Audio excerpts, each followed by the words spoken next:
Hello প্রিয় বন্ধুরা, কেমন আছো? আশা করি সকলেই ভালো আছো। আবারও চলে আসলাম নতুন একটি গল্প নিয়ে। গল্পটি শেষ পর্যন্ত শুনলে তোমাদের দাঁড়িয়ে যাবে। স্ত্রী ঝর্ণা এবং ছেলে জয়কে নিয়ে তিনি বেশ সুখে দিন কাটাচ্ছেন। পরিমল সাহেব উচ্চপদস্থ পদে চাকুরি করেন। তার বয়স 56 বছর, স্ত্রী ঝর্ণার বয়স 48 বছর, গৃহবধূ এবং ছেলে জয় 18 বছরের এক টগবগে তরুণ। জয়কে নিয়ে আজকাল পরিমল সাহেবের ভীষণ চিন্তা হয়। যা দিনকাল পড়েছে, ছেলেমেয়েরা তাড়াতাড়ি নষ্ট হয়ে যাচ্ছে। তিনি সারাদিন অফিস নিয়ে ব্যস্ত থাকেন, ছেলের দিকে নজর দেওয়ার সময় পান না। তবে ঝর্ণার উপরে তার আস্থা আছে। সে ছেলের সব খোঁজ খবর রাখে।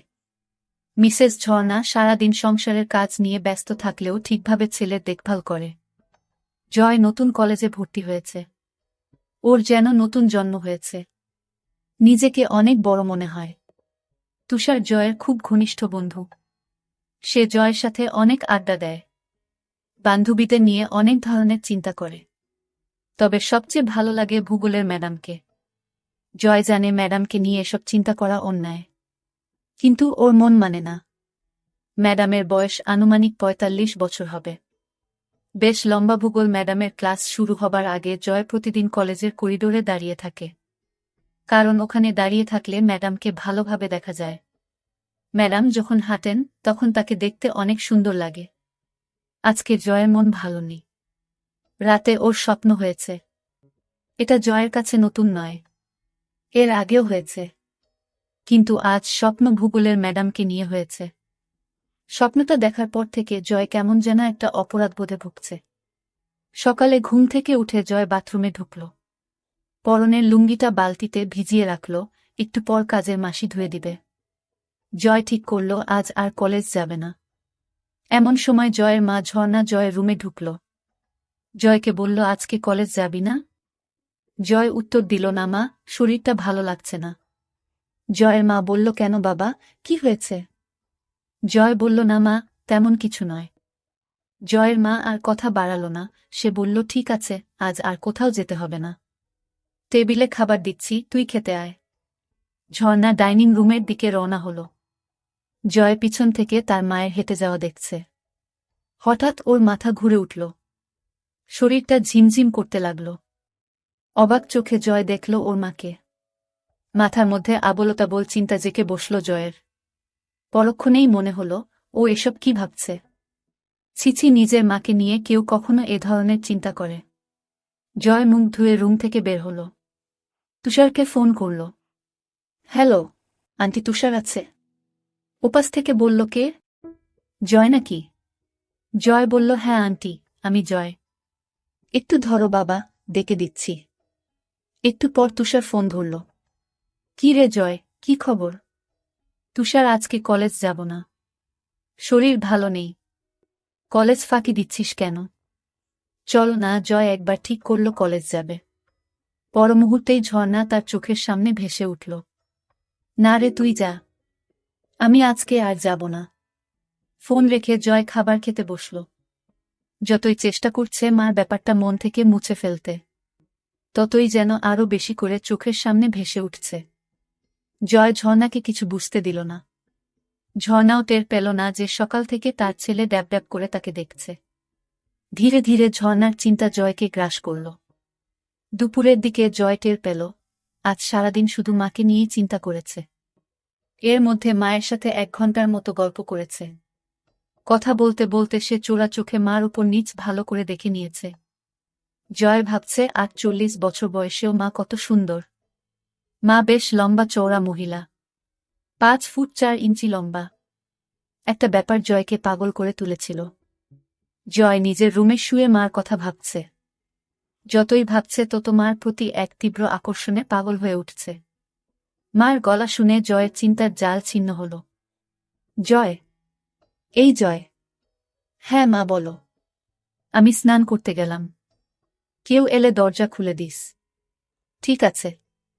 হঠাৎ জয়ের মাথায় একটা দুষ্টু বুদ্ধি চাপল। স্নান করা অবস্থায় দেখলে কেমন হয়? কিভাবে দেখবে ভেবে পাচ্ছে না।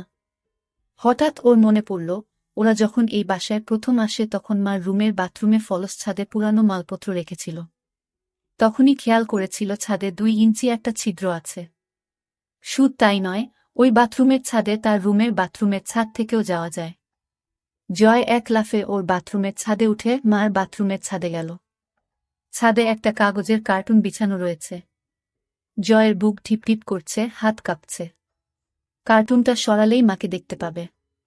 আস্তে আস্তে কার্টুন সরিয়ে ছিদ্র দিয়ে ভিতরে চোখ রাখল। মা এখনো বাথরুমে ঢুকেনি। জয় আর উত্তেজনা ধরে রাখতে পারছে না। ছাদে বসে মার অপেক্ষা করতে লাগল। কয়েক মিনিট পর মিসেস ঝর্ণা বাথরুমে ঢুকল। জয় নিঃশ্বাস বন্ধ করে দেখতে লাগল।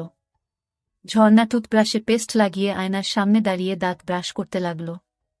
ঝর্ণা এবার শাওয়ারের নিচে দাঁড়িয়ে স্নান করতে লাগল। জয় বুঝতে পারল মা আর বেশিক্ষণ বাথরুমে থাকবে না। জয় হাতের কাজ শুরু করে দিল। 2 মিনিটের মাথায় জয়ের কাজ শেষ হয়ে গেল। ঝর্ণা বাথরুম থেকে বের হল, জয়ও নিচে নামল। দুপুরে মা ছেলে একসাথে খেতে বসল। খাওয়ার পর জয় নিজের রুমে শুয়ে একটা বই পড়তে লাগল। বইতে মা ও ছেলের অনেক গল্প আছে। সে মজা করে গল্পগুলো পড়তে লাগল। ঘণ্টা খানেক পর জয় শুনতে পেল মার ঘরে ফোন বাজছে। ঝর্ণা ফোনে কথা জয়কে ডাকল। জয়, ঘুমাচ্ছিস নাকি? না মা, বলো। তোর বড় জেঠির শরীরটা আবার খারাপ করেছে। বাসায় কেউ নেই। তুই যা তো বাবা। আশেপাশে কোনো ডাক্তার থাকলে সাথে নিয়ে যা। জয় ঝটপট রেডি হয়ে রওনা দিল। জয় পৌঁছে দেখে জেঠির শরীর যতটা খারাপ ভেবেছিল ততটা খারাপ না। জয়ের জেঠির বয়স 50 বছরের মতো হবে। জয়কে জেঠি নড়ে উঠল। জয়, এসেছিস? জেঠি, তোমার শরীর কি খুব খারাপ? হ্যাঁ বাবা, সকাল থেকে শরীরটা খুব ব্যথা করছে। ডাক্তার ডাকব? ডাক্তার লাগবে না। এখন কেমন বোধ করছ? ওই যে বললাম, খুব ব্যথা। কোথায় ব্যথা করছে? পিঠে আর কোমরে।